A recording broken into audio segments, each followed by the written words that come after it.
झोपडीच्या बाहेर पडले आणि बाहेर पडल्यानंतर आईचं अंतकरण होतं, झोपडी लावली आणि बाहेर आल्यानंतर आई म्हणायला लागली, का हो माझे बाळ जर सकाळी उठले, मुक्ताबाई, सोपान काका, ज्ञानदादा लहान आहेत, सकाळी उठल्यानंतर गावामध्ये फिरतील, आई बाबा म्हणून किंचाळी मारतील, तेव्हा त्यांना कोण सांगणार आहे की आपण देहांत प्रायश्चित्त घ्यायला गेलो? आईचं अंतकरण होतं, आई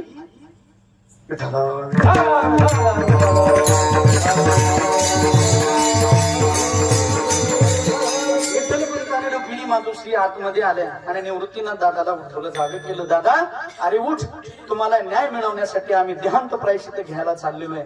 ते निवृत्तीनाथ दादा डोळ्याच्या समोर आई वडील देहांत प्रायश्चित्त घ्यायला निघून गेले, तरीही निवृत्तीनाथ दादा वृत्तीवर आले नाही.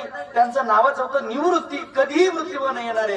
ते निवृत्तीनाथ दादा ज्ञानेश्वर महाराज समाधीला बसल्यानंतर त्यांना चक्कर येते, पडताय, म्हणती धरा धरा निवृत्तीसी, सगळेच डाव पडून रडतायत.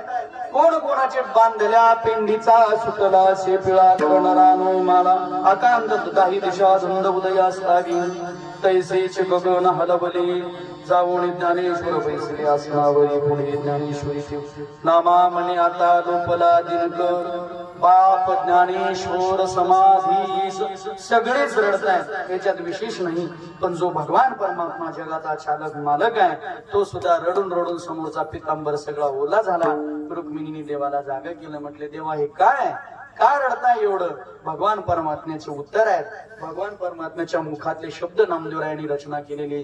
देव म्हणती रुक्मिणी, हा एकाच योगी देखील नाही, हे ज्ञान संजीवनी जाणत्र दुःखाची, धन्य धन्य धरातळी, जो याची दृष्टीने हाळी, जो वाहतील डाळी वैकुंठ भुवनाची, जो करील याची यात्रा, तो तारील सकळ ही गोत्र, सकळ ही कुळे पवित्रा, याची दर्शने होती.